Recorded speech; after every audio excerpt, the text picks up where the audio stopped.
Hi friends, welcome to ചലഞ്ചറ. ഞാൻ രാജേശ്വരി വിനോദ്.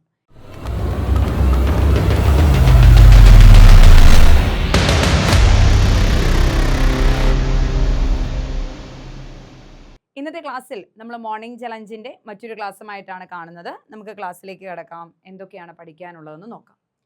ഓരോ വ്യക്തിയും സ്വന്തം നിലയിൽ ഏറ്റവും മികച്ച വ്യക്തിയായി മാറുവാൻ ശ്രമിച്ചുകൊണ്ടിരിക്കുന്നു. ആരുടെ വാക്കുകൾ?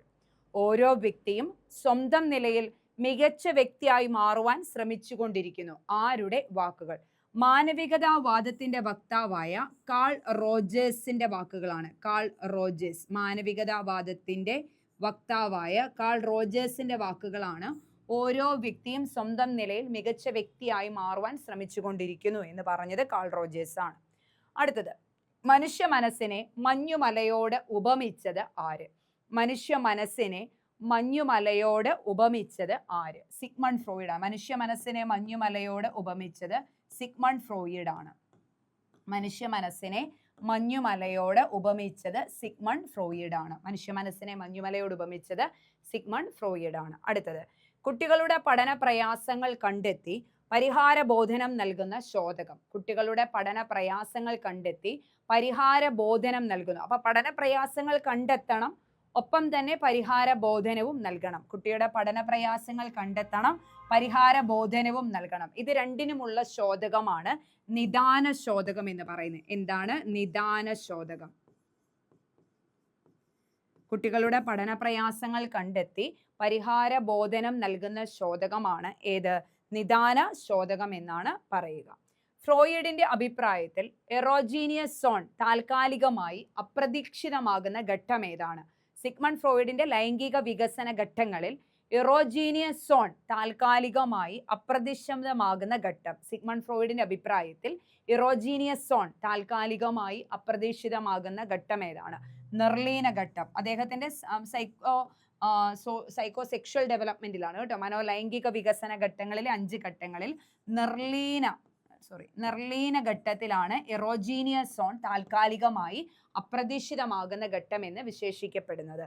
ബുദ്ധിയെ വസ്തുനിഷ്ഠമായി നിർണയിക്കാനുള്ള ആദ്യ ശ്രമം നടത്തിയത് ആരാണ്?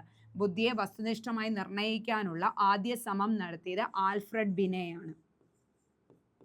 ഇതൊക്കെ വളരെ ഇമ്പോർട്ടൻ്റ് ആയിട്ടുള്ള ക്വസ്റ്റ്യൻസ് ആണ് കേട്ടോ മക്കളെ. ബുദ്ധിയെ വളരെ വസ്തുനിഷ്ഠമായി നിർണയിക്കാനുള്ള ആദ്യ ശ്രമം നടത്തിയത് ആൽഫ്രഡ് ബിനെയാണ്. അപ്പൊ നമുക്ക് ഒന്നുകൂടെ ക്വസ്റ്റ്യനിലേക്ക് പോകാം. 1, ഓരോ വ്യക്തിയും സ്വന്തം നിലയിൽ ഏറ്റവും മികച്ച വ്യക്തിയായി മാറുവാൻ ശ്രമിച്ചുകൊണ്ടിരിക്കുന്നു. ആരുടെ വാക്കുകൾ? കാൾ റോജേഴ്സിന്റെ വാക്കുകളാണ്. മനുഷ്യ മനസ്സിനെ മഞ്ഞുമലയോട് ഉപമിച്ചത് ആര്? സിഗ്മണ്ട് ഫ്രോയിഡ് ആണ്. മനുഷ്യ മനസ്സിനെ മഞ്ഞുമലയോട് ഉപമിച്ചത് സിഗ്മണ്ട് ഫ്രോയിഡ് ആണ്. കുട്ടികളുടെ പഠന പ്രയാസങ്ങൾ കണ്ടെത്തി പരിഹാര ബോധനം നൽകുന്ന ശോധകം. കുട്ടികളുടെ പഠന പ്രയാസങ്ങൾ കണ്ടെത്തി പരിഹാര ബോധനം നൽകുന്ന ശോധകമാണ് നിദാന ശോധകം എന്നാണ് പറയുന്നത്. അടുത്തത്, ഫ്രോയിഡിന്റെ അഭിപ്രായത്തിൽ എറോജീനിയസ് സോൺ താൽക്കാലികമായി അപ്രതീക്ഷിതമാകുന്ന ഘട്ടം ഏതാണ്? ഫ്രോയിഡിന്റെ അഭിപ്രായത്തിൽ എറോജീനിയസ് സോൺ താൽക്കാലികമായി അപ്രതീക്ഷിതമാകുന്ന ഘട്ടമാണ് നിർലീന ഘട്ടം എന്ന് അറിയപ്പെടുന്നത്.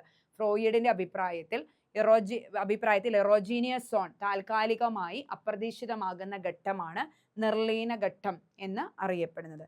ഇനി ബുദ്ധിയെ വസ്തുനിഷ്ഠമായി നിർണയിക്കാനുള്ള ആദ്യ ശ്രമം നടത്തിയത് ആൽഫ്രഡ് ബിനെയാണ്.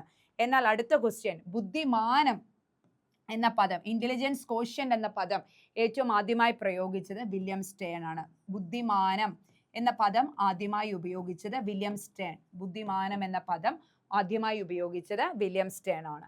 മിന്നസോട്ട മാനുവൽ ഡെക്സ്റ്റിരിറ്റി ടെസ്റ്റ് ഒരു ഡാഷ് ആണ്. മിന്നസോട്ട മാനുവൽ ഡെക്സ്റ്റിരിറ്റി ടെസ്റ്റ് ഒരു ഡാഷ് ആണ്.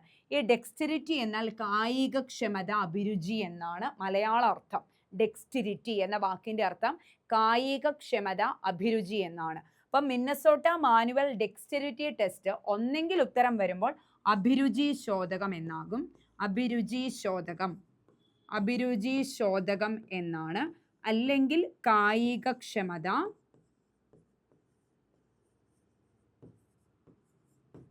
അഭിരുചി ശോധകം.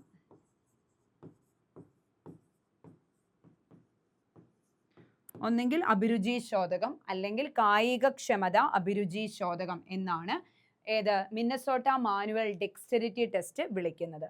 ആവർത്തന പരിശീലനത്തിലൂടെ കൈവരിക്കുന്ന ലേഖീയ ചിത്രീകരണം. ഒരു പഠിതാവ് തന്റെ ആവർത്തന പരിശീലനത്തിലൂടെ കൈവരിക്കുന്ന ലേഖീയ ചിത്രീകരണമാണ് ഡാഷ്. ഒരു പഠിതാവ് തന്റെ ആവർത്തന പരിശീലനത്തിലൂടെ കൈവരിക്കുന്ന ലേഖീയ ചിത്രീകരണത്തിനെ ഡാഷ്. ഗ്രാഫിക്കൽ റെപ്രസെന്റേഷൻ ആണ് എന്ത്? പഠനവക്രം എന്ന് പറയുന്നു. പഠനവക്രം. ഒരു പഠിതാവ് തന്റെ ആവർത്തന പരിശീലനത്തിലൂടെ കൈവരിക്കുന്ന ലേഖീയ ചിത്രീകരണമാണ് പഠനവക്രം. പ്രധാനപ്പെട്ട പാരമ്പര്യ ഘടകങ്ങൾ ഏതെല്ലാം എന്നാണ്. പ്രധാനപ്പെട്ട പാരമ്പര്യ ഘടകങ്ങൾ 4 എണ്ണമാണ്. ബുദ്ധി, ലിംഗഭേദം, വംശം, ഗ്രന്ഥികൾ. ബുദ്ധി, ലിംഗഭേദം, വംശം, ഗ്രന്ഥികൾ എന്നിവയാണ് പ്രധാനപ്പെട്ട പാരമ്പര്യ ഘടകങ്ങൾ എന്നറിയപ്പെടുന്നത്. പ്രധാനപ്പെട്ട പാരമ്പര്യ ഘടകങ്ങൾ ഏതെല്ലാം എന്ന് ചോദിച്ചാൽ ബുദ്ധി, ലിംഗഭേദം, വംശം, ഗ്രന്ഥികൾ. ബുദ്ധി, ലിംഗഭേദം, വംശം, ഗ്രന്ഥികൾ എന്നിവയാണ് പ്രധാനപ്പെട്ട പാരമ്പര്യ ഘടകങ്ങൾ എന്ന് പറയുന്നത്. അടുത്തത് വൈയക്തിക ചിത്തവൃത്തി സിദ്ധാന്തം ആരുടെ? വൈയക്തിക ചിത്തവൃത്തി, തിയറി ഓഫ് പേഴ്സണാലിറ്റി ഡിസ്പോസിഷൻ എന്ന തിയറി, അതായത് വ്യക്തിത്വ സവിശേഷത സമീപനത്തിന്റെ വക്താവായ ആൽപോർട്ട് തന്നെയാണ് വൈയക്തിക ചിത്തവൃത്തി സിദ്ധാന്തം, തിയറി ഓഫ് പേഴ്സണൽ ഡിസ്പോസിഷൻ എന്നാണ് പറയുക. ആൽപോർട്ടിൻ്റെതാണ് വൈയക്തിക ചിത്തവൃത്തി സിദ്ധാന്തം എന്നറിയപ്പെടുന്നത്. ആൽപോർട്ടിൻ്റെതാണ്. പഠിച്ചു വെക്കുക. വളരെ ഇമ്പോർട്ടൻ്റ് ആയിട്ടുള്ള, വളരെ റെയർ ആയിട്ടുള്ള ക്വസ്റ്റ്യൻ ആണ്. എഴുതി വെച്ച് തന്നെ പഠിക്കുക കേട്ടോ. അപ്പം മറ്റൊരു ക്ലാസ്സുമായി കാണാം. Thank you so much.